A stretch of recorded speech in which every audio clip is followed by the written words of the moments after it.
Hey, everybody. Thank you so much for joining me today. And today is a triple header.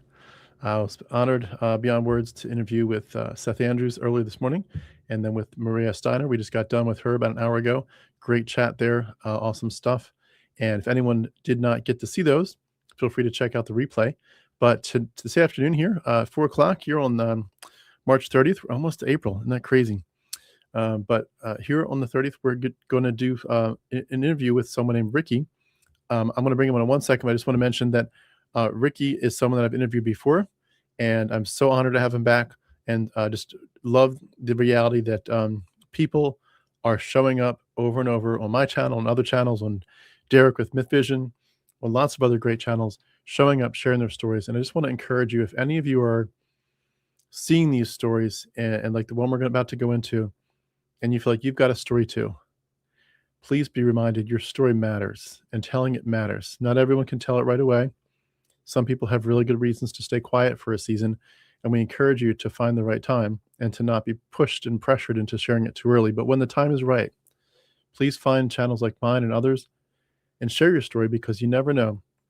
Your story might become someone else's survival manual for how to escape Christianity, how to survive the shunning and ostracization that occurs, how to go through the dark night of the soul, where you just don't know what to expect, the many, many sleepless nights. We are escaping mythology. We are reclaiming our identities. We are healing from religious trauma. And as much as I would love to believe that my particular story might minister to everybody, if I can borrow that word, the reality is some people will not relate to my story, but they might relate to yours. Your story will be the path that someone else will say, okay, if they did it, I can do it. How did they survive? Their journey sounds like mine. Their background, their denomination, their belief system is just like mine. They'll listen to you, and you will be able to encourage someone else that maybe, just maybe, if you take it one step at a time, you'll be okay. So I appreciate everybody. If you are able to jump into my channel at some point, I'm going to put here in the comments the way to contact me. The best way is on Facebook. My handle is Harmonic Tim. Just add me there as a friend and reach out. I much prefer that to an email, because with an email, I don't see you. I don't see you put a face to a name. I don't know who you are. With Facebook, as long as you got some pictures up, I can get an idea of who I'm talking to. I really appreciate that. It's hard to jump into an interview with a stranger, but it's a lot easier when you jump into an interview and you have a sense of who they are.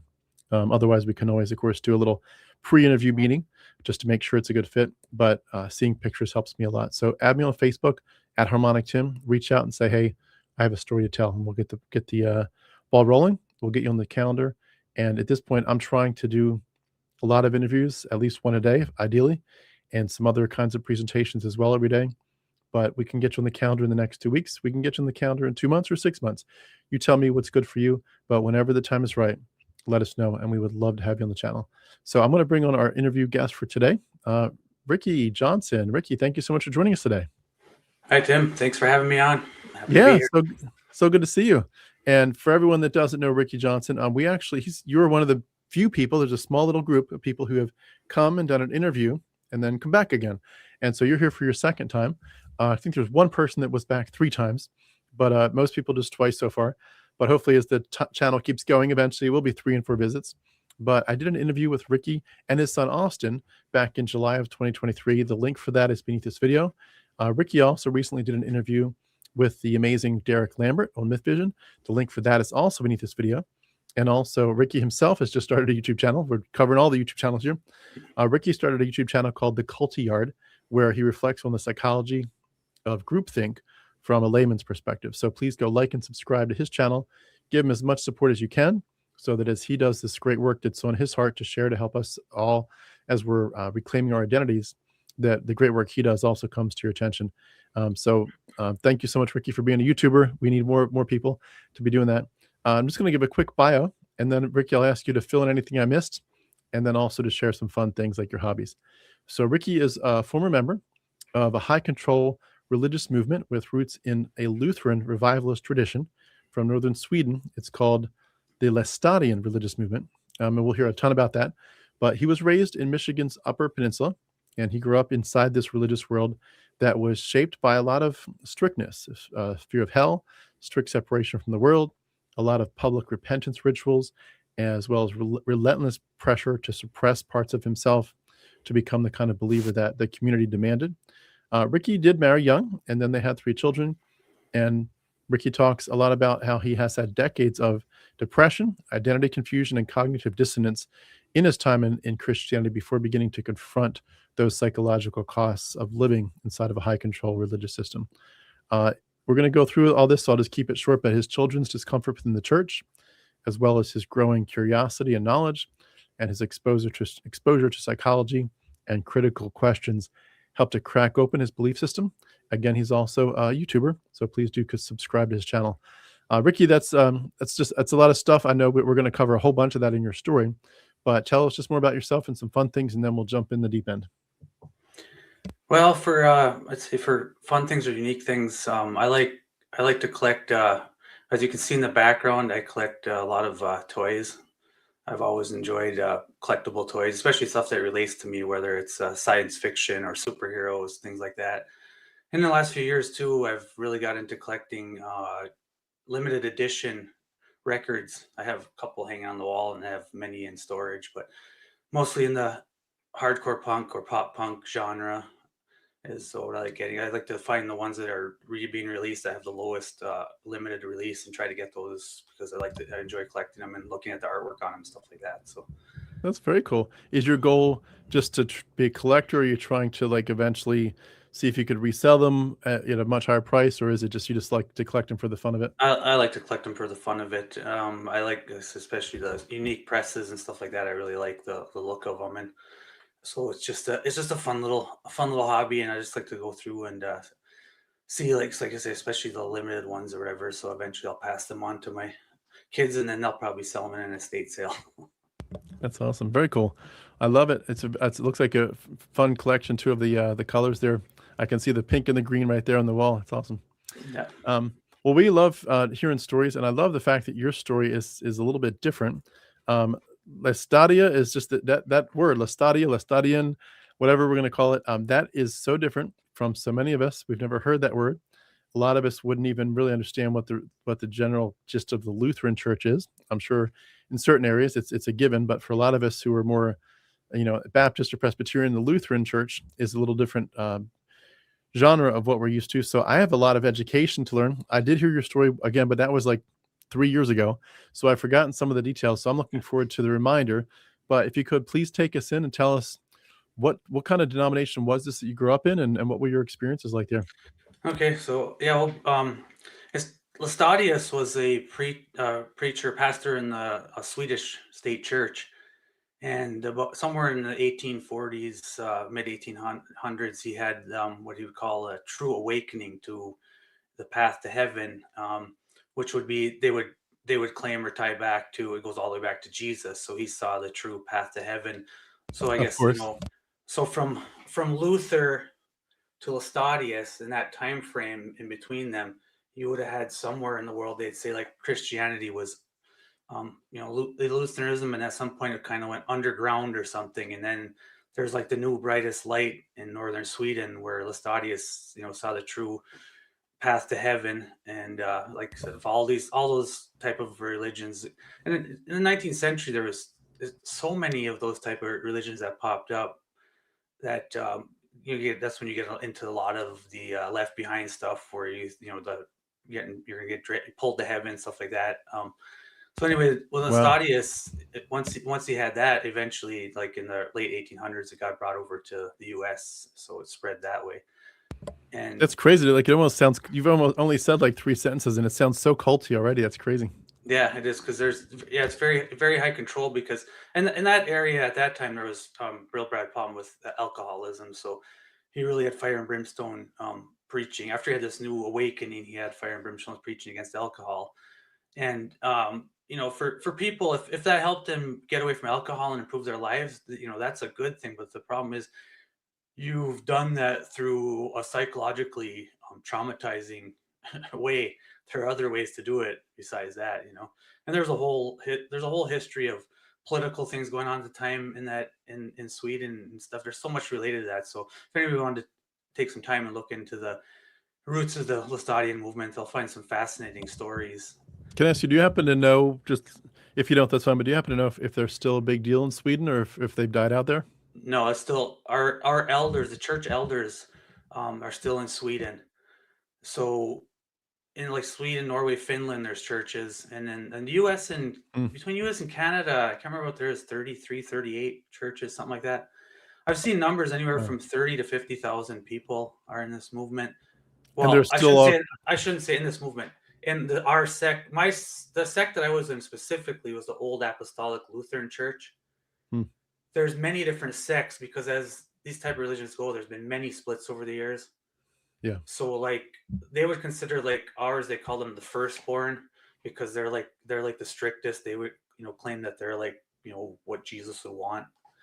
Hmm. So I should say in the Old Apostolic Lutheran Church, there's somewhere maybe 50,000 people. I don't know, something like that. But then there's other ones that have more people, 100,000, things like But that. would they by and large all say they're the true church? Yeah, yeah, and they'll like for ours, they would claim that the other ones made too many allowances for sin, or like one of the Hmm. religions that we split off from, they played sports and stuff like that, and sports were a no go in my church. Wow. And but yeah, there's LLC, which is another branch of it. Same with overseas too. There's still many different types of Laestadian.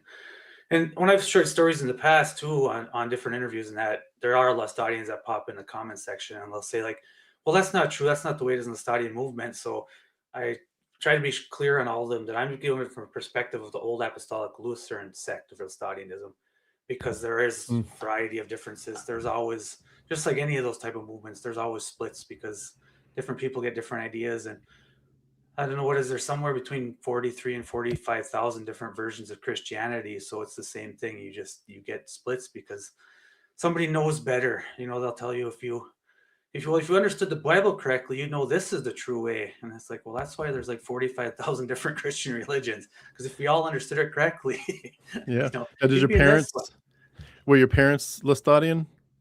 Yeah, my mom grew up in it because when it came here in late 1800s and up actually in the area I'm in, way up northern Michigan, is like where the first church landed for this that was like established. It was originally called in something like the Finnish Lutheran Church or something like that, but then they had beef and had a split. And actually, our church was built just down the road from the other church, so you could actually see each other. But it's like the old, they're going to hell, pointing at each other. That's the wrong one. So anyway, my mom was born into it, and then my dad wasn't. He was originally from like Chicago area, and he came to um, college in northern Wisconsin, and then we had a church. One of our churches was there, and he met some family there, and eventually my mom over here. It's our church is probably a 3-hour drive from where that church is. So eventually met my mom up here, and then I was the first child born in early 70s to them. So my dad converted to the church when he before he married my mom, Hmm. and so So he apart was. from, I'm sorry, good. Oh yeah, so he was in it his ever since from like college on, but he always struggled too with his growing up where he was into sports and all that stuff. You're always trying to balance your what you like or enjoy with what you're conditioned to believe is sinful. So that was always a struggle. So apart from the strict part of it, which sounds like it was a really big part of it, what other things would you say that they tended to say, even if it was other things that were traditional in Christianity? Like, what other messages did you grow up hearing about the Bible and the way to have peace with God and all that?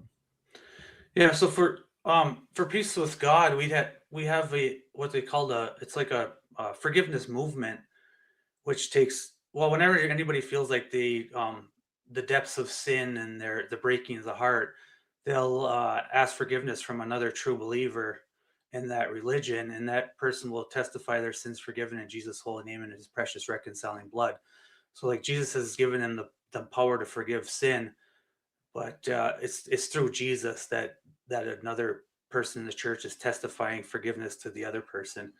So it's not like confessional like they have in like Catholic Church, where you go to confessional and stuff like that. I mean, we can meet with preachers and stuff like that, but you can ask any other true believer for forgiveness. And there's movements like every Sunday. There's a movement where people are hugging each other and weeping and asking each other for forgiveness, and the person's testifying they're forgiven.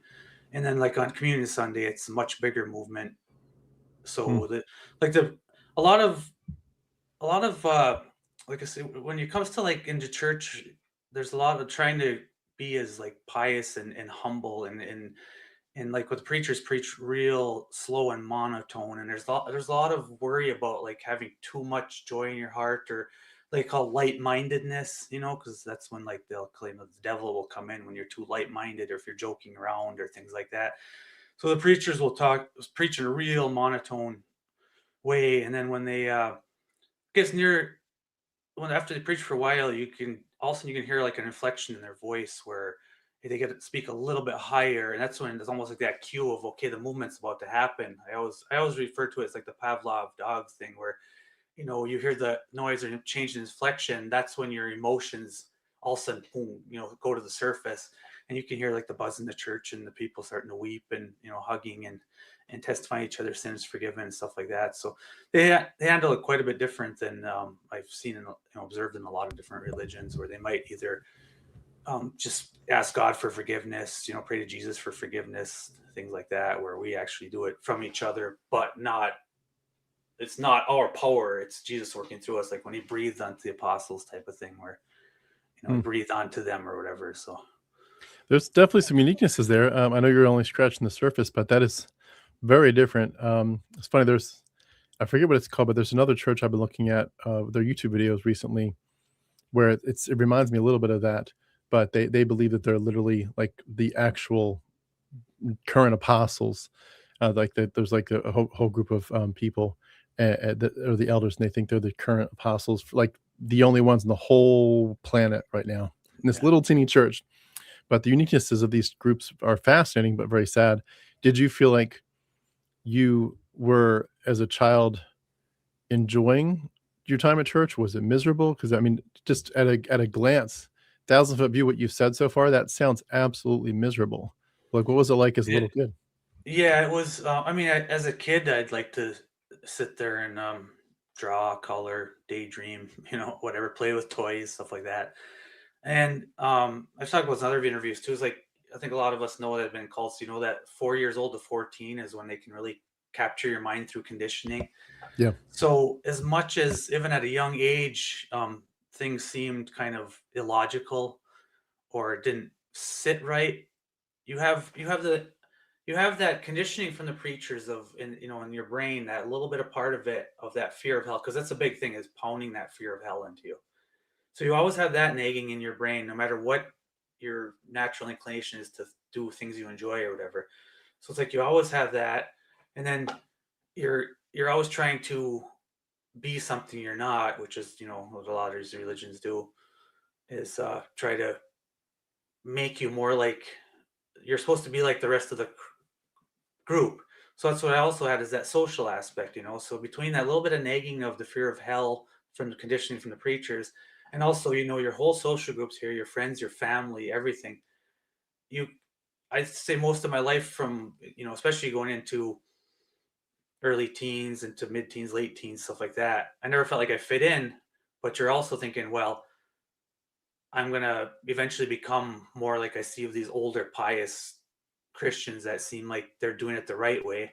But then as you get older and you learn about some horrific things that some of these people have done, and how they've been given like a testimony that they're going to heaven and then things like that. And I'm like, okay, like if that person's going, like almost everybody I know is going, because I know, it's like it's kind of like the serial killer that gets forgiven right at the end of his life, and then he gets to go to heaven. It's like, and I mean, not to say anybody's a serial killer, but I mean, I give the most extreme example. But people have done horrific things, especially with CSA, and then you find out about it, and it's like of course, they will still would say, well, he's still going. This person is still going before the ultimate judge. So even if we give a testimony, because a lot of people are worried about getting testimonies from the preachers, or if they're doing a funeral, getting a testimony from the preacher while they're doing their funeral is a big thing to them, because it's like I'm getting, signed off on that, I'm pretty legit or whatever.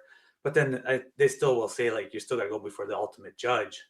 But so many people talk about like so and so passed away, but they never did get a testimony from the preacher, and then they wonder about people like, I wonder if they went to heaven or not, because the preacher couldn't give them a testimony.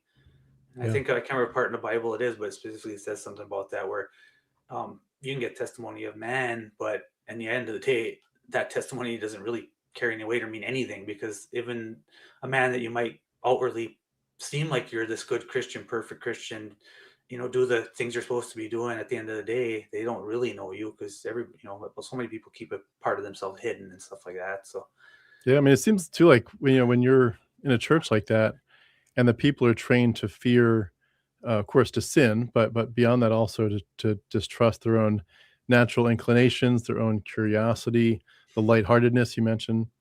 That really seems like it would just condition your inner life over the course of your decades in it to just really be totally suspicious of yourself, of your humanity, of your voice, of your mind, your thoughts, your yeah, flesh. they're shaming everything you do. They're Yeah, shaming it's every aspect of your life, from mm. when your eyes open in the morning till you go to bed. They're shaming everything. It And fascinates me ours this is more they're all extreme, doing it, but your group is like, yeah, really extreme. Like real extreme. they're Yeah. all doing it, but it's hard to imagine it being more extreme, but your group's absolutely sounds like it. It's psychologically abusive, and there's no other way to put it. And the people in there would still say, this is right, and this is what I have to suffer through in life to get eternal life and bliss. So life is to them is like all about just soul crushing humility, trying to be as much humility as possible. But then the only problem is then when you're told every single Sunday that you're the one in the one true saving faith, and you have the silver spoon in your mouth, and you're born Yeah. to the one true one. Well, also that conditions into you narcissism too. Religious narcissism, where then you see people act terribly to worldly people. So I'm like, it's just I don't know. It's just very crazy making, and it's just sad that how many people are stuck in there. And I just think, even though I didn't leave till it was in my 40s, I'm so glad that I'm out of that, because it never felt right. And now it's like, to get your mind clear of all that it's hard to explain to somebody that's in that, because to them it seems so right and feels so right. But once Yeah. you have a clear mind, you see the horrors of how actually horrible it is Well, did you to feel like you kind of measured up though by and large? Like were you the good boy? Or no, were you not at all. No, I okay. was I was one that most of the good people, I mean, the quote unquote good people, families, myself and a bunch of my friends are more what they would call wild. Now our wild was nothing compared to like a lot of the average worldly's wild, but it was wild enough where they could see us. We listened to music, which music was a sin, and I mean we didn't have any instruments in church or anything like that. It's singing at a real monotone. Everything is just so monotone. There's no music notes or anything. It's just monotone singing. All a cappella? And yeah, and you don't have, like I said, no instruments. And so everything is, you're trying to be like this, like I said, is morose and as humble as possible and stuff like that. And even if you did get a little too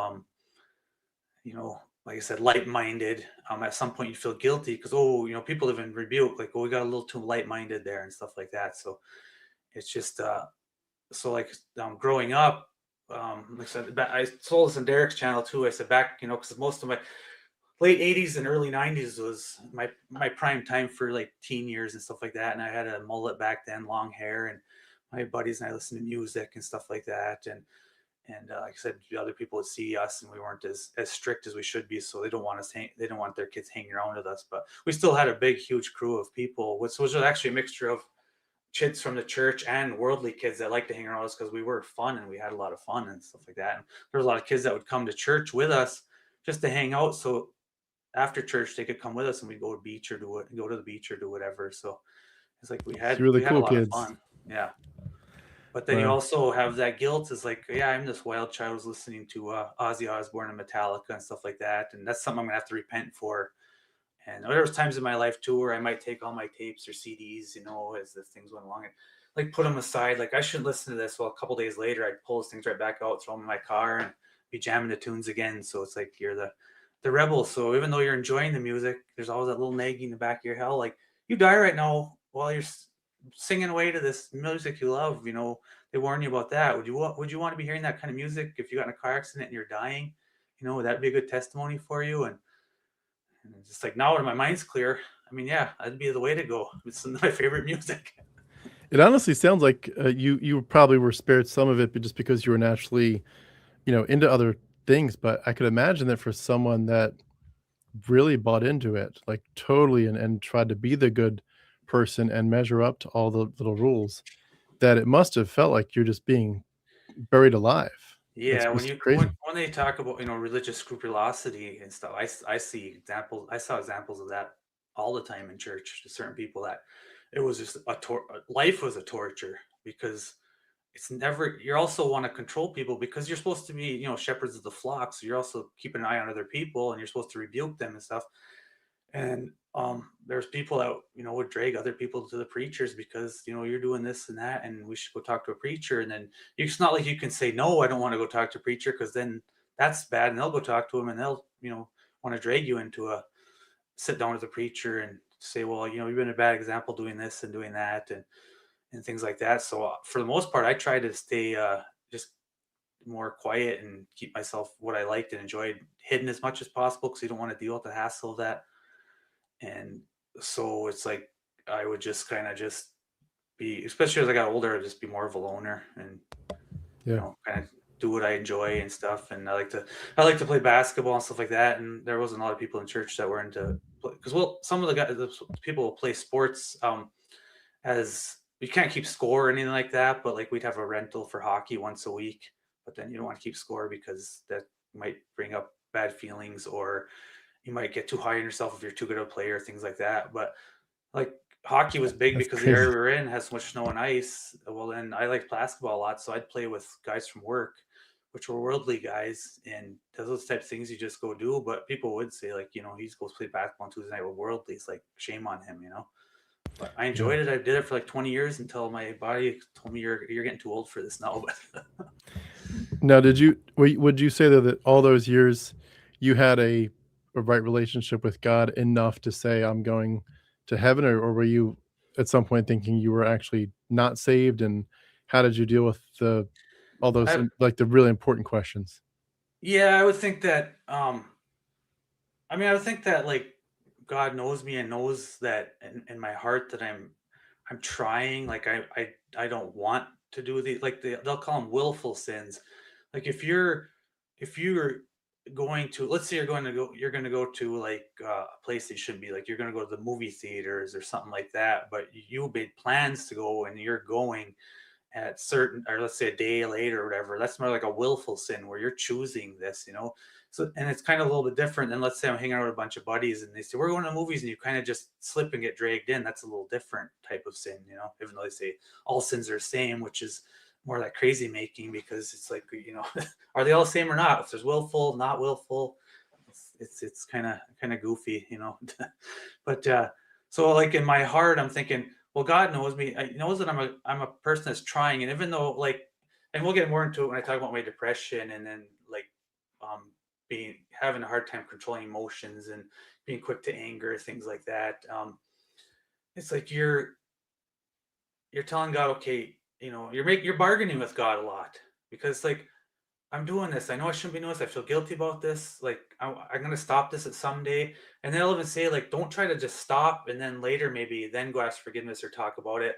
Like go talk and clear your conscience, and then throw the music to the side or whatever. And I'd always make the bargaining thing. Well, I maybe at so and so age I'll probably just not want this anymore, and I won't listen to music anymore. And so it's like you're always constantly bargaining with God, like trying to make a deal. Like, hey, eventually I'll be this good Laestadian that's like I said, tying back to Jesus. So I'll be a good Jesus follower and do things the appropriate way and have that proper breaking of the heart. Well, you do that over decades.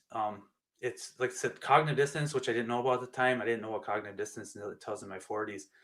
I had no idea that that's what was crushing me and causing that depression and that crazy making feeling all those years, because you're trying to be something you're not. And what I'm trying to not do is, there's nothing wrong with it. It's just me. I'm at the end of the day, I'm a good person. I like to give more than I receive, and things like that. And I'm trying to I want to leave the world a better place than when I came into it.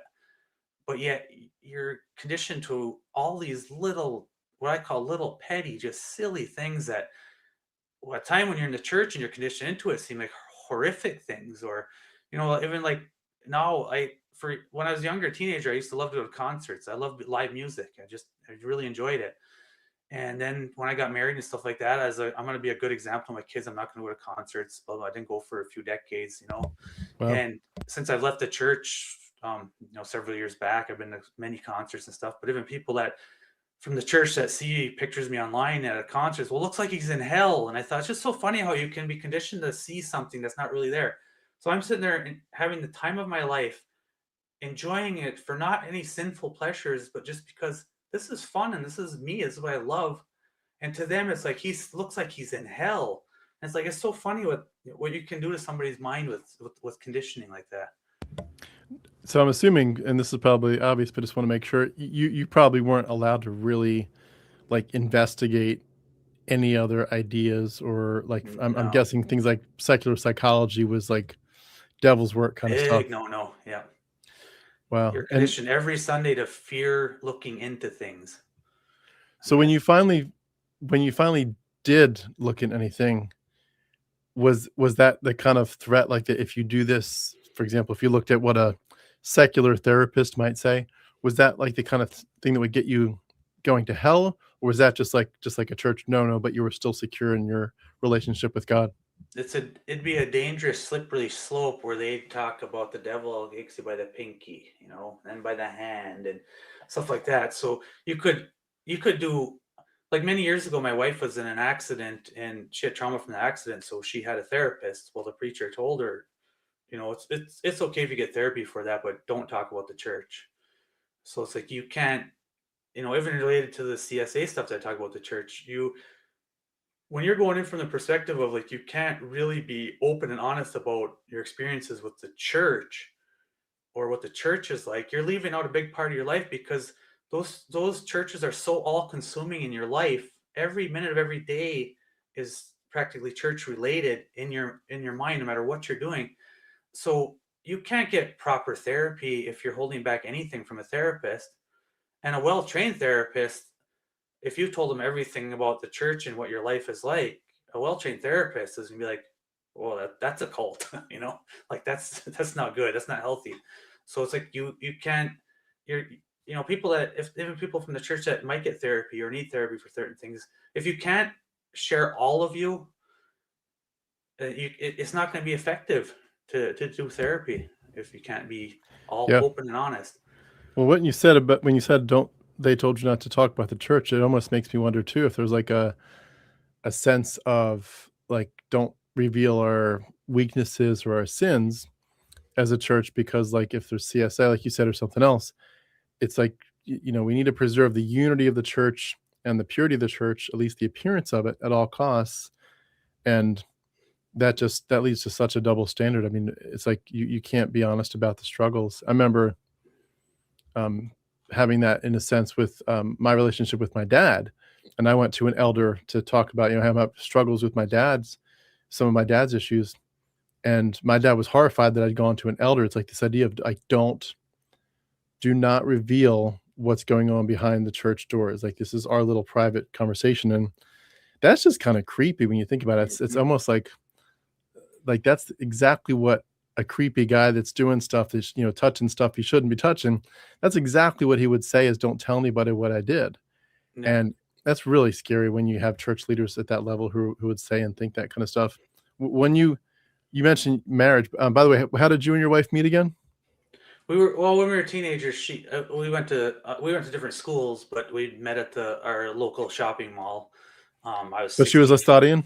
No, she came from a much more liberal Lutheran church.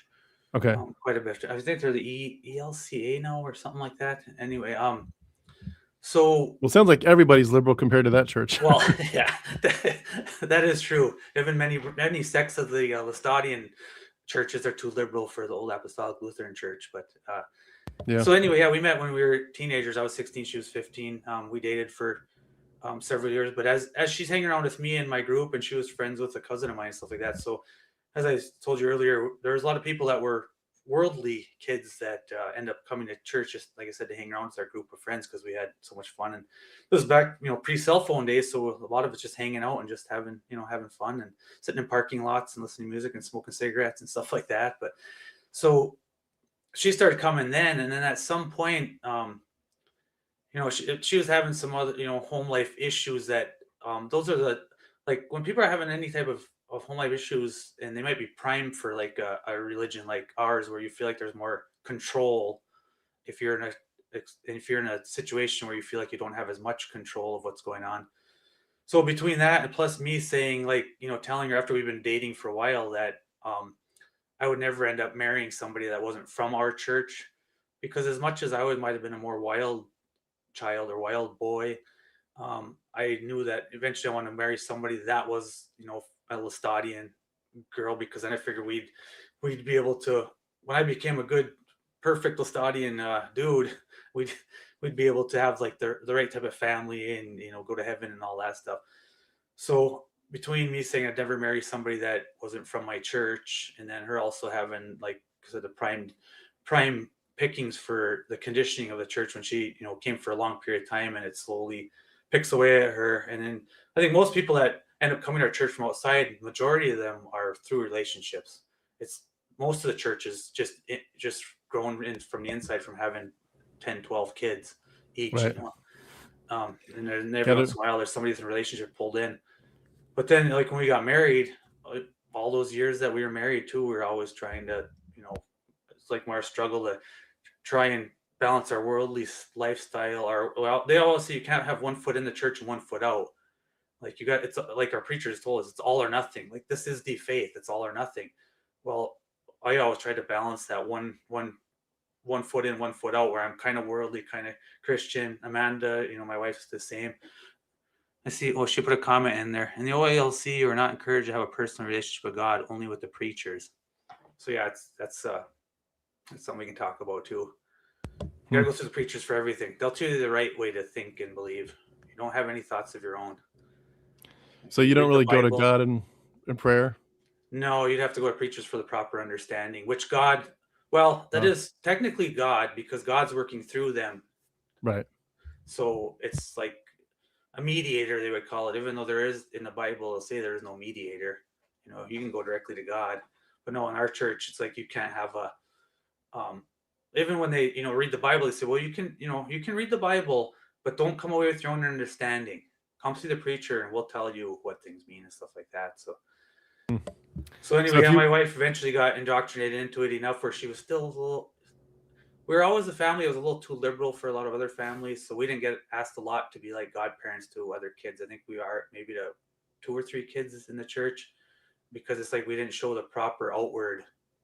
Christianity. There's always a question of, are they fully on board, stuff like that. So we're always a little too loose. Plus, my wife's family wasn't from the church, so our kids had more exposure to worldly families, so they were more empathetic and understood people that were different than them and stuff like that. So But did she eventually join and sort of become part of the ranks? yeah, she did. She made the repentance. When you make a repentance, you go before the whole church and you ask the congregation, could you forgive me for all of my sins and poor example and stuff like that. And the church will say, like, we testify your sins forgiven, and that's when you made repentance into the church, and you're one of the fold.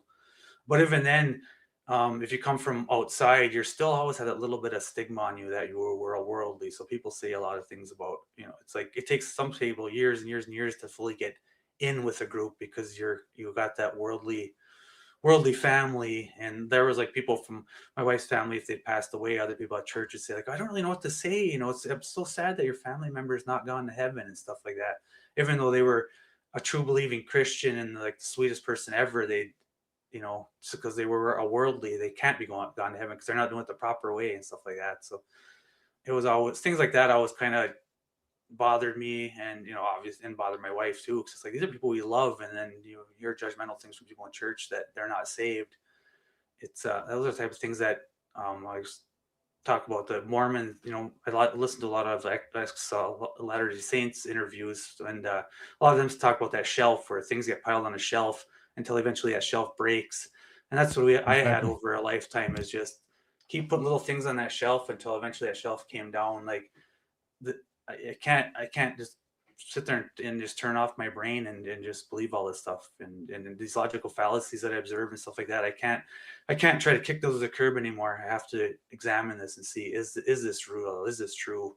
And I think getting into the deepest depression was the thing that really spurred me on. Like first of all, it started out as how do I figure out, like, why am I depressed like this so often? Why do I sometimes go sink down for a few months where I'm just, and it's also you're conditioned, to believe that like taking your own life, stuff like that, is you're gonna go to hell too. So like that was never on the table then, as to like I was gonna go that extreme. But you get crushed so far in depression that every day felt like I'm not living. I'm just existing. And I wasn't present for quite often. I go months without being present. So my wife and I are living our lives. We always got along. We have the same sense of humor. We have spent a lot of time together. Always loved each other, stuff like that. But when I go like that, I'm not present. So she feels like she's all alone and stuff like that. And I'm, eventually it gets to the point where I can't do this anymore. I got to figure out what is wrong with you. Why am I like this? Hmm. Well, eventually dipping my toes into psychology, which said you get that fear. Like I'm learning a little bit here, a little bit there. You're pulling all these little things, learning from psychology, and then you do that over a year or two span. All of a sudden, it's like it comes together, and you're like, oh, that's why. And this is at the same time as I'm also starting to see other things as it relates to religion, whether it's like on Derek's Myth Vision, I talked about how I come across because I was in the psychology stuff, I came across the Jordan Peterson video about allegory in the Bible, his biblical series. That was my first exposure to allegory. Well, then it turned into, okay, there's Myth Vision, there's Robert Price is on there. I'm learning, that, and then Bart Ehrman, all these other things. So you start to see like there's a lot I don't know, and then these preachers that they condition to believe know everything, they don't know any of this stuff at all. Period. So then it's like, okay, I got to learn more and more and more, and then you start to realize, okay, I never should have you should never allow somebody else to run your life and rule your life. Like you're perfectly capable of doing it on your own with information. So, and knowledge is power. Yeah. So once the doors open, the flood doors open, I just went in everything where it come to even, mimesis to, I learned, so much, this Dennis McDonald. I thought it was interesting earlier. I was listening to your interview too with, your interview earlier today. I can't remember the woman's name that was on there, but Yeah, Mariah. she's in the deconversion process and stuff like that. And I thought, oh, it's so fascinating because I remember those days where I was just getting into that, and it's like it opens up a whole world to you. And when you learn where these ideas come from and stuff like that, it's at first it's very destabilizing because it's scary. It's like your mind is like it's like almost like it's on fire because you're learning new things that you've never heard before. And so as I'm just going on this path and reading everything, listening to everything, all this information is all there and it's available to you, but they condition you to be afraid of it. Well, you shouldn't be afraid of information. And so now that I've been out of it for many years and stuff, I encourage people, I'm like, if something, whether it's a headline or a book or a video, if it scares some kind of bias in you and you're afraid to look at it or read it, plunge head first into it. Because you should attack these biases rather than retreat from them, because that changes your whole life. And no, so that's been just amazing to have that free mind. And Amanda is your wife? Yeah. Okay, it looks like there was another comment from her. The only prayer you're supposed to say ever is the Lord's Prayer. Okay. Yeah, because they say that covers everything. Because we talk about, I think she had asked him a preacher before about praying and stuff like that, and he just said, well, just say the Lord's Prayer, that covers everything, so you're not having this more like this deep personal relationship with God if you are praying, and it's like I don't know, it's like you feel so much of the mediator, like I said, you're putting so much, the church, the preachers and the elders, especially the elders, it's like in northern Sweden is like the brightest light of Christianity. Well, when you use stuff like that, you start putting people on pedestals and you start creating these deities on earth type of thing. So they'll preach and say, we're no different than you. And we're all the same. And we're all Christians on this. But the problem is when you're always having a preacher controlling your life and mediating your life and being the conduit between you and God, people would say, well, I'm going to talk to a preacher. That's talking to God. Well, eventually it becomes to elevate these people. So then when you hear people talk about like the elders of our church, it sounds like Catholics talking about elders from or the Pope and stuff like that. Oh, it looks like my video is going out. Oh no. Do you want to try to? Should I pop back out and pop back in real quick? Yeah, if you want to, that's fine. I'll just... it'll straighten out here. Oh, I'm sorry. Okay, I'll be back in 1 second. Oh, no problem. I was just going to say while Ricky's gone, there's two things I was going to mention. The Holden Men Mennonites. That was a group I was thinking about. If you've ever seen those, the Holden Men Mennonites, they seem very, very similar, and honestly, in some of the ways that you're referring to. But when I was little, I saw a movie. It was like one of the PBS movies. PBS was it American Playhouse, but there was one called The Silence at Bethany. It was from back in the 1980s. But The Silence at Bethany was about this man who sort of had gone out into the world and then returned to his Mennonite roots. And he clashed. I remember, like, he came back with his fancy car, and they made him like get different tires because his tires had like chrome and white walls, and that was too showy. So he had to like paint over the chrome and get new tires, so it was all black. But it was interesting. It was just like this big, showdown. What's going to win? Are we going to be legalistic and traditional? Are we going to be open to new ideas? And if I remember correctly, it's been a minute since I watched it, but I remember at some point they had this big hubbub and, more and more escalations between this man and his wife, who was also from that group, and the elders who were saying, you better, buck up and do it our way or the highway. And they surprised everybody by like the very, very, very last couple scenes. They were in the church, and I think the elders were expecting them to say, we're sorry. We're sorry. We will bow our knees to your leadership and everything. And they literally just like got up and said goodbye. And it's quite an interesting movie. I don't know if you can still find it anywhere, but The Silence at Bethany is a very powerful movie. I saw it as a kid, and definitely made me think early on about the ways that some of these high control religions work. But we don't have Ricky back yet. We'll see if he comes back in. I'm just going to go through a few quick comments here while we're waiting, since we've got the time to do so. See here, Susan says, made it, but a bit late here. Thanks so much for joining us. If you're still in the group, I appreciate you being here, Susan. The worthy unworthiness conflict too. If you feel worthy, you're unworthy, and if you feel unworthy, you're worthy. That's interesting. I like the way you put that. Yeah, they want to keep you on your toes as to how you're supposed to feel. Very much a related one is God's love is unconditional, but He's got so many conditions, and as long as if you jump through all the hoops just right, then once you jump through the hoops and you're doing it the right way, then it's unconditional, but not for long.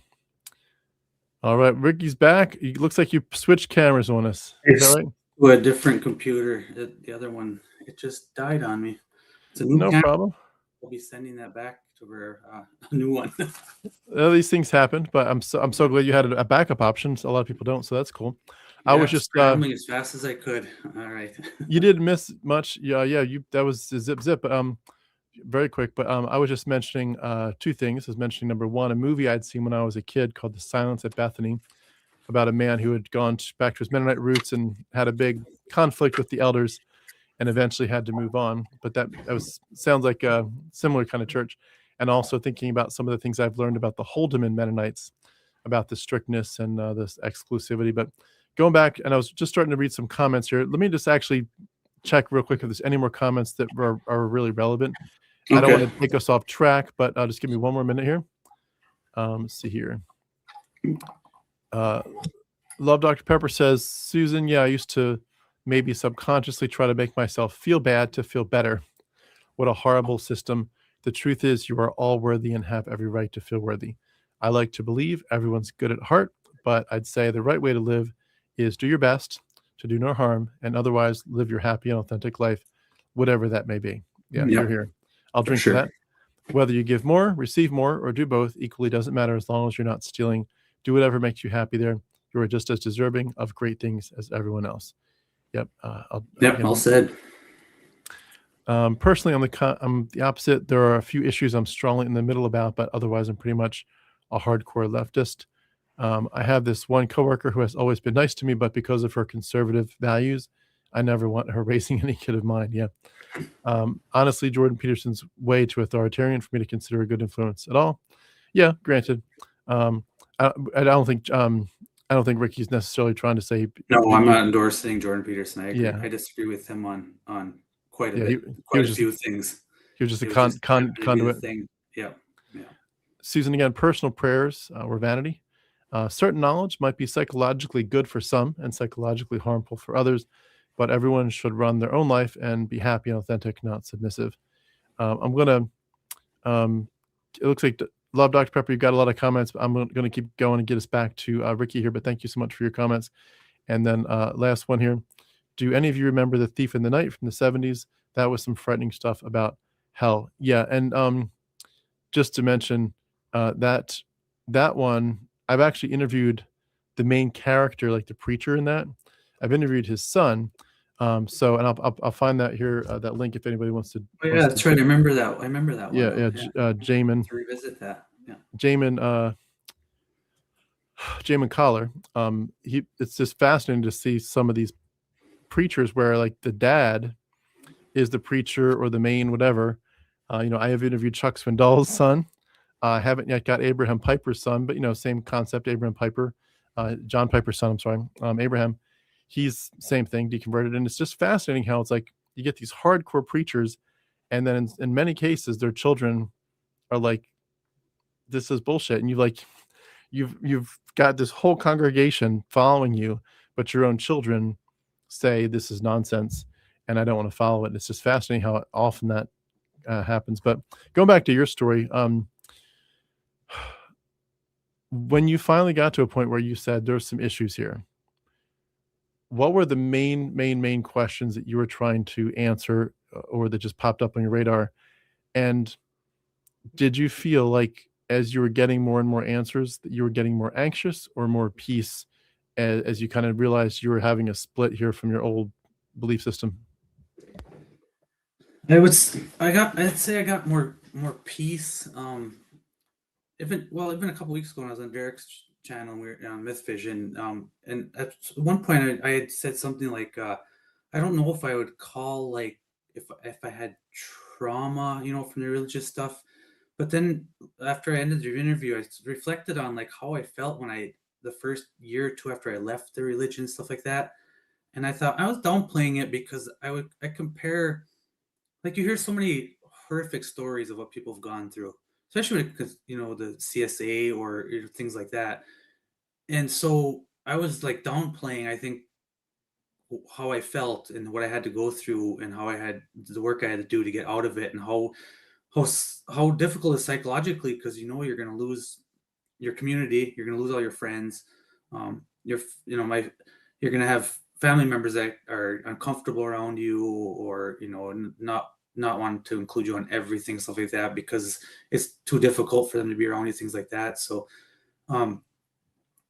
I'd say for when it comes to journey wise, like from it was like 2016, 2017 is when I really started like the psychology path.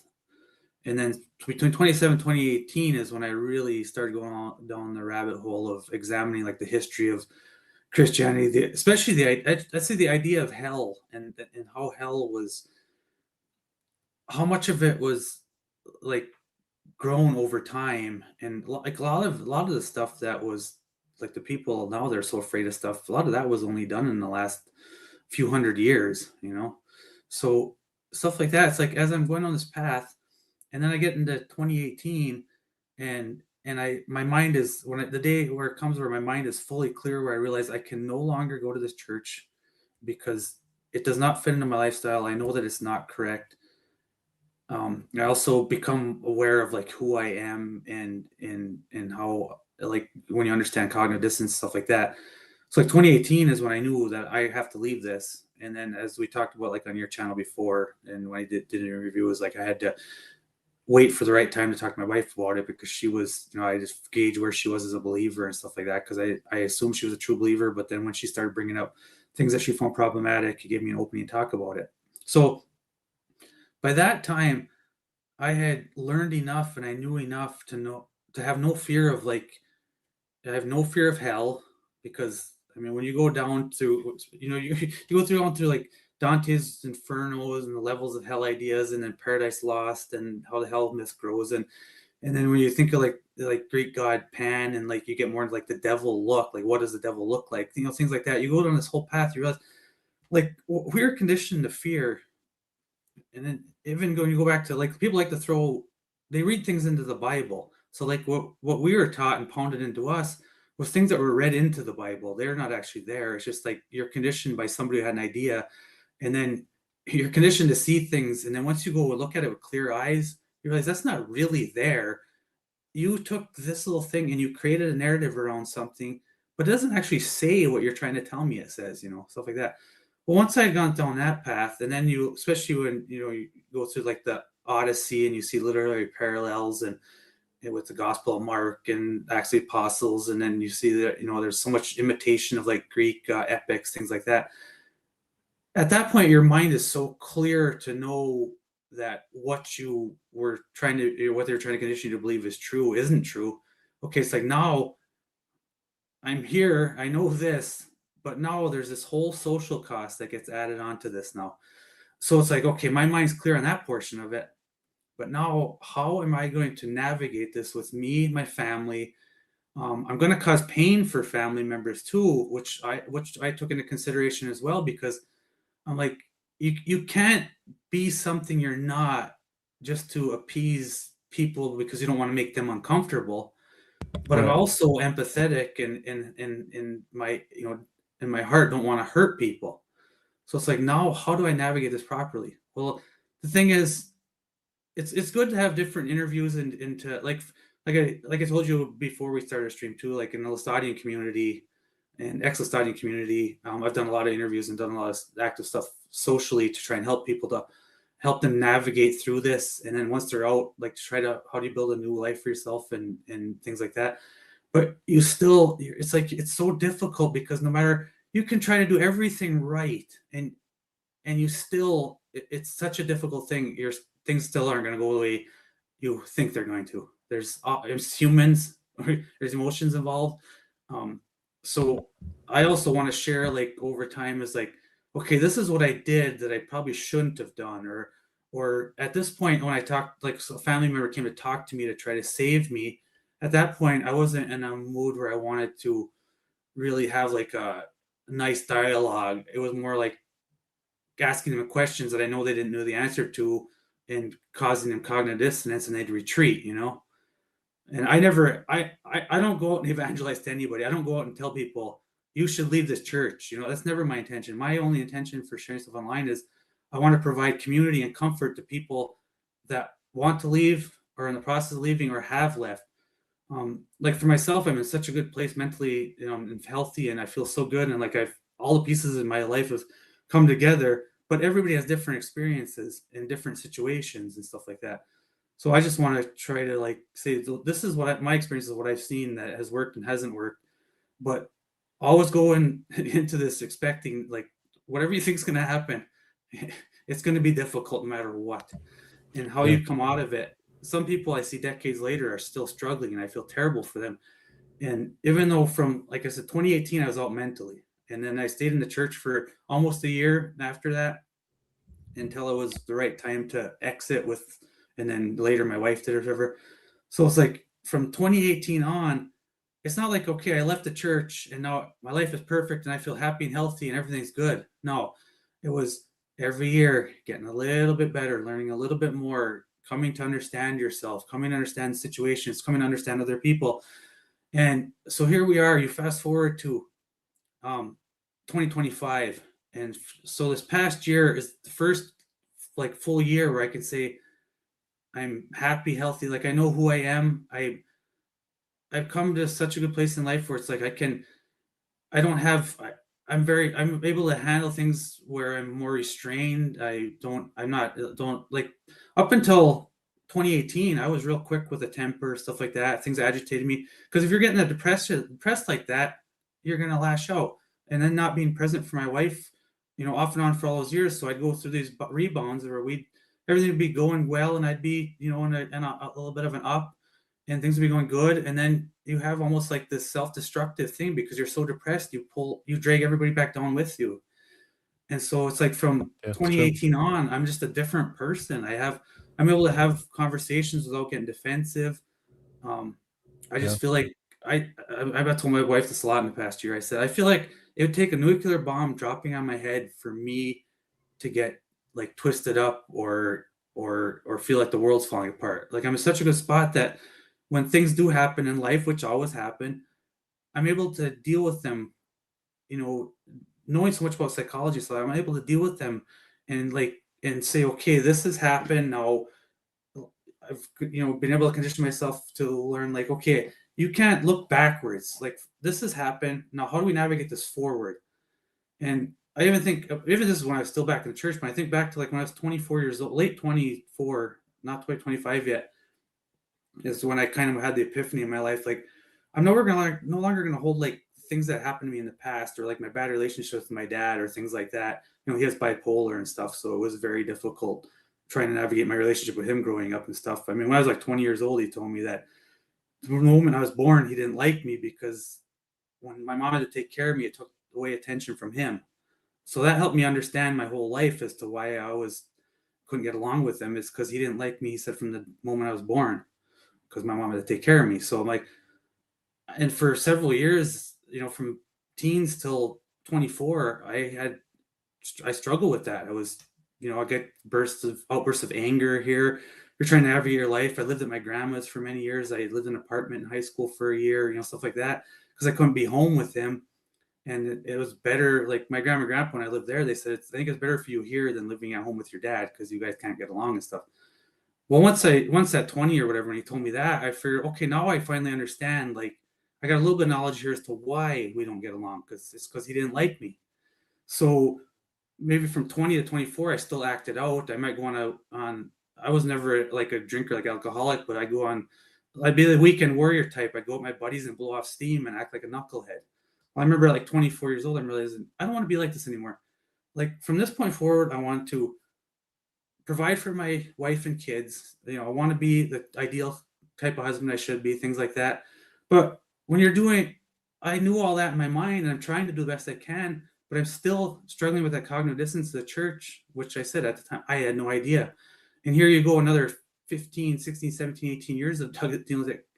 Cognitive dissonance of trying to live my authentic self while trying to be what the social group of the church wants me to be. It's like, it's so crazy making. Well, once I actually came to terms with that and learning enough about that, it's like now I feel so good in life. Like I feel like I'm present for people. I'm present for my wife. I'm able to be more empathetic to people. I understand people more because when you're conditioned into these environments where everybody else is unsaved and you're saved too, you look at people differently. And to shed all of that, I mean, I love it because I develop empathy for people. And then if you listen to people's experiences and that, you realize we're a lot more alike than we are different. And it's always these people that get involved in, or these high control religions or cults or things like that, that it ruins these relationships. Like even myself, it's like I'm, the only sibling that's out of the church and stuff. And I'll always be seen as the one that's going to hell, and stuff like that. But it's just, it drives me crazy. Yeah, for sure. It seems like, when you look at these high control religions, they're in many people that go to them, and especially to the leadership, but even the lay people, they create these splits in people's personalities where you feel like you need to be outwardly so compliant, but inside you're kind of fragmented, or maybe you're having sort of two different worlds where you're doing the steps to look good, but inside you're doing something different. I know yours was a little different because you actually like did play the music and you did play the sports, but still, there's even when you're doing the right things, there's like a fragmentation of sorts. Did that fragmentation that occurred and that would occur in pretty much anybody that goes to this kind of church, did it fragment other parts of your life, like your, I don't know, your marriage, your fatherhood, even your masculinity? Like, was there any way in which you felt like you were like being invited for years to perform a role, whether it was real or not, just to perform a role, and that even though that's maybe started in church, that it affected other areas of your life where you have to go through the motions, even though you don't necessarily think it should be this way in the truest sense? This is just what a good person does. They act like this, and as you deconstruct, obviously you begin to say, maybe I need to rethink some of these roles and rethink some of these beliefs. But like, how did the split come out in your life, if it did at all? Well, for myself, actually, what it turned into, because I became so obsessed with being a provider, I didn't feel any worth. I didn't feel any worth in myself. Like even from a young age till all the way into my 40s, I didn't like myself. Like I just, because I felt like I was never going to be worth. I was never going to be what I was supposed to be. And what you're supposed to be is, being doing these things that I wouldn't say they're performative in church, but you are expected to be a certain way, but not because you're trying to act that way. You're supposed to feel like you want to be that way because you're hurt. Like they'd say, you're hurting Jesus when you're sinning like that. Like you're pounding those nails into Jesus when you're sinning and stuff. So I didn't like myself, not only Hmm. because, like I said, my dad, finding out later that my dad didn't like me. It's like, okay, he's telling me that I was never worthwhile, and stuff like that, making you feel like you're an idiot or things like that. Even a kid, you feel like you're useless because you could never, be up to his standards. Well, I didn't know it was just because he didn't like that I came along and disrupted his, him and his mom and my mom were together. I'm the oldest kid, so I broke up. He had this needy little baby that was getting into cutting his me time, which shows you how, narcissistic that was. So here we get, I'm thinking, okay, I'm going to be different. I'm going to be a provider. My dad was never good at money. I'm going to be really good at money. I was in weightlifting, fitness. He wasn't strong or anything like that. I was always, working out and stuff like that. I was like trying to be different than him. But the problem is I turned this wanting to be a provider and not having a self-worth. So I thought my only worth for me is I want to make things so that if something happens to me, my wife and kids are taken care of. I felt like that felt like that was my only role. Well, it turned into work addiction. So not only was I working full time as a technical writer and illustrator for decades, I've been doing that for 28 years now, and for a manufacturing company, but then I've also owned businesses as well. So like I turned into working like all the time. So then I'm not present that way either. So it's like, okay, you're wanting to be this good father and provider, but all you're doing is working and you're trying to get them a nest egg because you have no value yourself. So my only way to show my love is to say, here you go. If I die, you guys don't have to worry about money for, many years or ever or whatever. Well, it got to the point where I was working so much, it was just absurd. And there was even times where I'd come home and let's say I came home at 11 o'clock, I'd sleep for 2 or 3 hours and I'd wake up and I'd creep across the bedroom floor and my wife would be like, go back to bed. And I'm like, I can't, I got work to do. So it's like, it's crazy making, because it's like, no, I'm still not present. I wouldn't consider that a good father. A good father would be more about spending time with his kids and being present for them. And since I had no self-worth and didn't like myself, I'm like, the only thing I'm good for is I can make enough money so that something happens to me, they're taken care of. So It's like I wasted so much time where I should have been spending more time with my kids. And then once I came, I did that for a good 20 years. Well, then my youngest daughter, she's seen a different dad than the other two have seen, because I became aware. I was like, I can't be working like this. I'm killing myself. My wife got to the point where it's like, enough is enough. You got to stop this. You got to sell your business, stuff like that. So then, like my younger daughter, we spent a lot of time together because she's had a different dad than the other two kids have had. And I feel bad because I know that my kids didn't like that I was gone all the time, and things like that you can never take back. What's done is done. Yeah. So all I can do at that point is say, it's good to talk about the past and to do therapy and work through the issues of the past, but always with one eye looking forward. Like, how can we get better from this point forward? So Do you like feel even like where I'm, what's that? Oh, do you feel sorry. like a lot of people when they leave religion they talk about they had more peace or the healing eventually comes with the fracture that was there in your life and your attempt to repair it, I guess. Did you feel like eventually you were becoming more more healed and more whole? And I mean, it sounds like you had the peace that we do talk about a lot on this channel, but you really had to work for it. Like for a lot of us, Yeah. just you leave Christianity and the peace just shows up. It's there, but it sounds like you had some extra steps to take, but that you were willing to do the hard work, and your hard-won peace, and you becoming real and authentic was it was a major piece of it. But you had to really think about all the areas of your life that were wrapped up in Yeah. some of this trauma. But do you feel at this point like the healing has has moved your life forward, and do you feel like you're pretty whole and at peace at this point? Yeah, I feel like I said earlier, is like the past year. I feel like I'm whole. Like there's nothing I'm seeking or looking for or chasing. Like my, I don't know if have you ever had Britt Hartley on your channel? I don't know if you Not have, yet, but but I saw her recently on Derek's.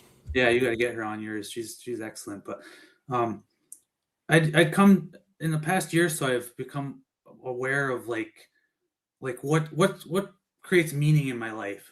Like you figure out what is really important, what really matters to me. Now that you've worked through all this dogma of the religion stuff, you've shed all that, you become the type of person you want to be. You're so calm. I grabbed in a little bit of stoicism along with a bunch of other things that kind of create things that help me deal with things in life and stuff like that. And it's like you identify these few little things, and it's like that's all I need, and that's what makes me complete and whole. I don't feel like I'm all my life. I felt like I was chasing something, whether it was chasing to be the person that a religious group expected me to be, or trying to chase something that I thought was what a person should be to be a success, things like that. Like all of that stuff is gone. It's like my life is so simple. It's like if I can spend most of my time here with my wife, being present. We play Scrabble every night, things like that. I like to, my youngest daughter, she's a lot like me, so we do a lot of things together. I have a good relationship with and my other daughter too. It's like we had repaired our relationship because dad wasn't present, and now we can connect and things like that. So it's like you have all these things where you realize, okay, I'm finally who I should be, and I want to be more present for them, and time, and showing that I care, and you might always be, have been thinking about them or care about them, but never talking to them. Like, how are you doing?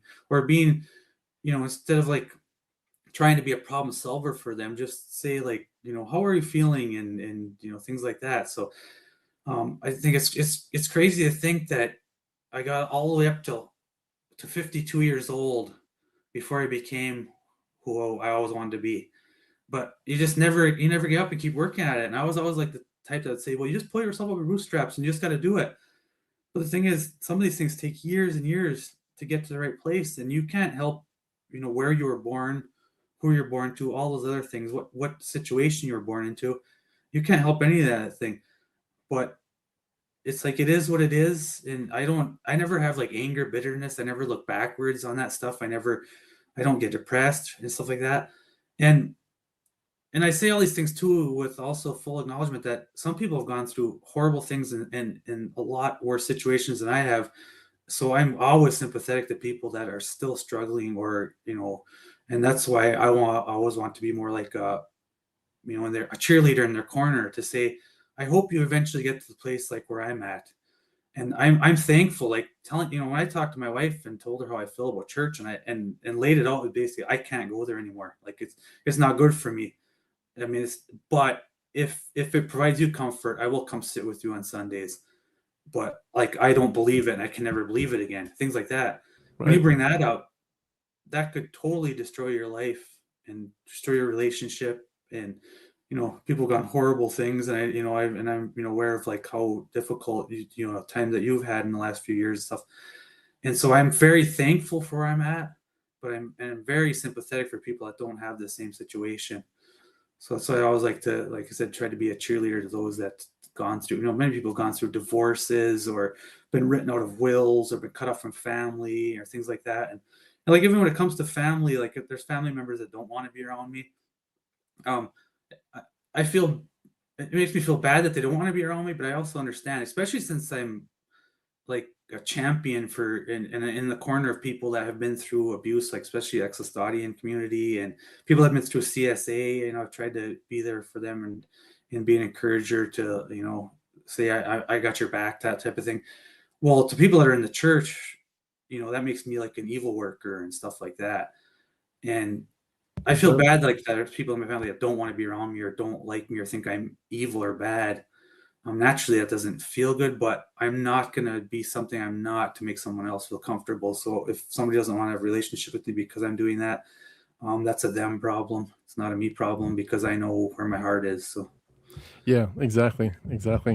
Well, I appreciate your walking us through your story. It's just fascinating, some of the differences of just so many things wrong about a church like that. I just feel like we could talk forever, not even about your individual story or someone else's, just the church itself. Like that is just, it makes me want to scream that there's people doing these things and raising children in it. And it's so the psychological abuse of children is just off the charts in a group like that. But I'm glad that they're not as a bigger group than they are. I do hope that that worldview does shift and they begin to reconsider the toxicity. But I know that for people that grow up in it, it's so normalized that you can't see past the nose in your face.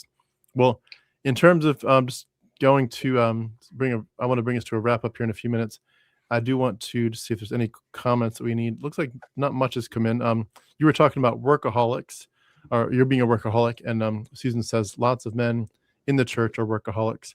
Yeah, and I would say too, the as a side effect to the Christian worldview, I think a lot of people doing ministry are like ministry workaholics because you get this sense that you need to work hard for the church. And of course, even some of the people in ministry are truly doing it for free almost, or they're doing it for pennies.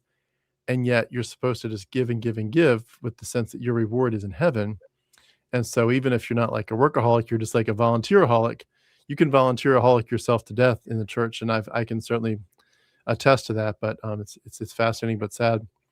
In terms of Ricky's story, if anyone has any final questions, it usually takes a minute between when you type it in and when it shows up on my side. So if you have any final questions or comments you wanted to add, feel free to do that real quick right now. But Ricky, could you take us, as we wait for any final comments or questions, could you just take us for a minute into what prompted you to make the Cultyard YouTube video channel, the YouTube channel, and also, if assuming the best that you can just really flesh that out the way you dream of, what can we expect in terms of where your interests and passions are going to take us on your channel? What have you done so far, and what are you going to do in the next say year or two? Well, I try to like focus mostly on like the psychology of religion from a layman's perspective. Okay. If I was a younger man, I would have done something like John DeLynn from the Mormon Stories podcast did, where he went out and got a PhD in psychology, specifically to help people through the trauma of religion and leaving a high control religion, like the LDS church and stuff like that. So, but at my age and as far in my career, I'm just like, that's just not an option for me. But if I can help anybody, like, because I've learned so much over the years that if I can just help people understand why they think and believe the way they do, and why people act the way they do, and understanding human behavior. When I came to have a good understanding of it, it's like you understand the world better, whether it comes to politics, religion, everything. And what's very interesting and fascinating and also depressing about it is once you come to understand it, you never see things the same way, but it's also very frustrating because you want to like scream out to people, like, spend 2 years learning about psychology, human behavior, and you'll make the world a better place. There'll be much less division. And for years, I've been probably get sick of it. Like on my social media stuff, I'm just like begging people, like, please spend time learning about human behavior. Throw your biases to the side. Get out of groupthink. Don't be comfortable in echo chambers. But then I think, I have to tell myself, well, remember, like 20 years ago, if somebody told you that, you would have said they don't know what they're talking about. They think they know it all, but it does. Once you see it, you can't unsee it. And it's like, to understand the world better is just amazing. But I always a lot of times put in parentheses, and depressing, because it's like, we don't have to have this much division in the world. We can be more open and accepting of other people that are, different than us. And we have so much in common, and talk to people. When I hear people say things that they just make me cringe, it's just, putting different minorities or things in categories, or, LGBTQ stuff, or, things like that. It drives me nuts, because I'm like, just go talk to people. Just sit down with them. Just talk to people that you consider different, and you'll find you're not so different. You may have these little things that you disagree on, but we should be able to talk. And I just always encourage people, it's hard work. It takes a lot of time, and it is hard work to learn all this stuff. But once you do, you'll never be the same. Yeah, absolutely. Well, I love what you're doing. I think it's great, and I think it's just YouTube is such an interesting way of bringing people together, and I want to bring up, just since we've got a minute here. I've got one comment to read, but just want to read a few of Ricky's titles. He talks about, why do you talk about your cult experiences, riffing about cult stuff. So many one true saving faith cult religions. We're the only true church. Former cult members. Looks like that's your podcast interview with Derek. And then life outside of the cult, and TV is a sin. And then you've got a whole bunch of shorts where you just touch on a whole bunch of topics regarding the cult mindset, music and judgment and gaslighting and narcissism, all that kind of stuff. Blasphemy, phobia conditioning. This is just great stuff, because a lot of it too is it's important, because, and I'm gonna put I put the link beneath this video in the description. But if anyone wants to just look in the chat, go ahead and just grab it there. But please do subscribe. I would love to see Ricky get a lot of encouragement from groups like mine. He has 143 subscribers right now. Let's push him up well over 200 if we can. Get Ricky moving forward, and just cheer him on. But I love it, because when you do something like YouTube, number one, it brings out your own creativity. It gives you a chance to share little bits of your story, and I do that all the time. But I think it also it gives people a chance to really say, I have to make a difference. This was so painful. There are so many ways in which this stuff is so harmful. I need a platform, and YouTube's an easy platform. You can get it going and pretty quickly, and it's a place where you can just jump on when you're ready. But then every single day you can do something. You can do a short, you can do a video, and say, you know what, this I need to try. And the YouTube algorithm will do its work. People will type, especially if you put in the right keywords, people will find your channel. And I love how, as I say, your story can become someone else's survival manual. Like the Laestadian church. I'm not from that background. People from the Laestadian church would listen to me and probably say, I can't relate, Tim, to your story. It doesn't matter how hard I try. I cannot reach into their hearts and their minds the way you can, but they can hear your story, and you can touch them in a beautiful way. And that's why I think it's so great for us to have a diversity of stories. But then I'm so encouraged that you did a YouTube channel. I cheer you on for that. I know it's a time commitment, and sometimes, especially until you're monetized, it's a time commitment that brings no return. And also, even once you're monetized, it's a very, very low return for a long time. And unless you're just putting out so much content, but it's a way to sort of give of yourself to the community, to say, I know what you're going through. I know it hurts. You're not alone. There is a path forward. We can heal, but we need to heal together. Arguably, in a lot of ways. I mean, some people just need more of that one-on-one therapist. But in addition to your therapy with your counselor, like you can know that we're going to wrap our arms around you, and we're going to cry together and say, this wasn't like a small deal. This was everything. It was everything to us to have our relationship with God and with this community, for which our approval meant the world. Like we wanted them to clap for us so badly. And all of a sudden we're moving away from that. And even though your beliefs can change and you say that's mythology, or that's irrelevant, or that was toxic, if you went through it as a kid, you can't just flip a switch. It still drives you. It still drives your motivations, and it sometimes shockingly motivates you.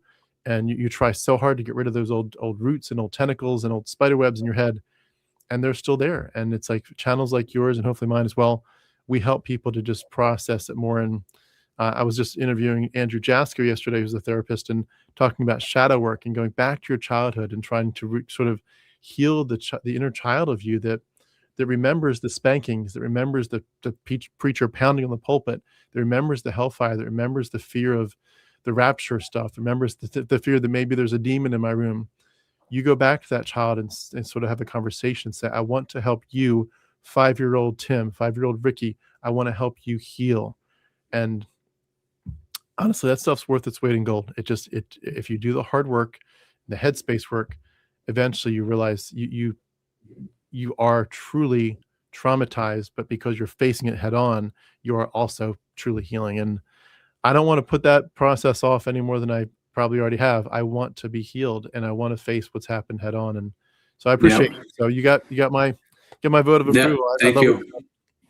Yep, it's all about. I'm just trying. I mean, that's what it is. I'm just trying to validate people's experiences, and don't let people gaslight you and stuff like that. Your experiences are valid. I've experienced the same thing, and that's what it's all about. So when I come, it's just I get so many messages from people, private message me on social media or Laestadian and stuff like that, and it's always good to hear from them and people from in the church that don't believe but are staying for a variety of reasons. It's always interesting to hear their stories, and I keep all of them private. I'll never share anybody's. I mean, there's it's so difficult to do that stuff, and there's such a social cost if anybody knew that you were talking about these things. So I keep everything to I'll never share anybody's name or anything like that, because it's so traumatizing if somebody were to find out that you're talking about asking questions about the church and stuff like that. So that's, like I said, that's what it's all about, is to help people heal in any little way, any little part that I can play in that. I'm happy to do that. So. Yeah, it is. And it's such a good thing. I love it. And reminds me a little bit of Recovering from Religion, the group where you can call them and have an anonymous phone call and just talk through where you're at. The last comment there, Susan says, "Thank you for the conversation. Always good to know I'm not alone in my experience." Thank you both. Yeah, absolutely. Yeah, thank you, Susan. And so again, please everyone go like and subscribe. Ricky, I'm so glad that we got to touch base again. Last time was with Austin. Anyone that wants to see that video, it's linked beneath this video. If you want to see his recent interview with Derek, it's also there. Love Derek Lambert, love Myth Vision, so please do support Derek as well. But Ricky, just so great to hear your story, so great to connect. Let's do it again a little bit sooner. Let's not wait so long next time. But for sure. So glad you're a fellow YouTuber as well. Keep up the great work. You're doing the Lord's work. Thank you for having me on, Tim. I appreciate it. Absolutely, and thanks everybody in the audience. Appreciate your being part of today. Today was a big day for me in the sense of the triple interviews. I'm not going to do it every day because that's a lot, but it just luck of the draw. A whole bunch of people said yes, I'll do it, and can we do it Tuesday or Monday? So, bam, here we are Monday with 3 interviews. It's a lot for me. It's a lot for people to try to watch, but I do appreciate the support and people that did show up a little bit and make some comments or just do anything they could to try to bump up the algorithm, but also just to support me in my efforts. It means the world to me. So you're all an amazing YouTube family to me, and so please feel a big hug from me of thanks. Anyway, thanks again, Ricky. Great to see you, and everyone have a great night. Yep. Thank you. Bye. Thank you.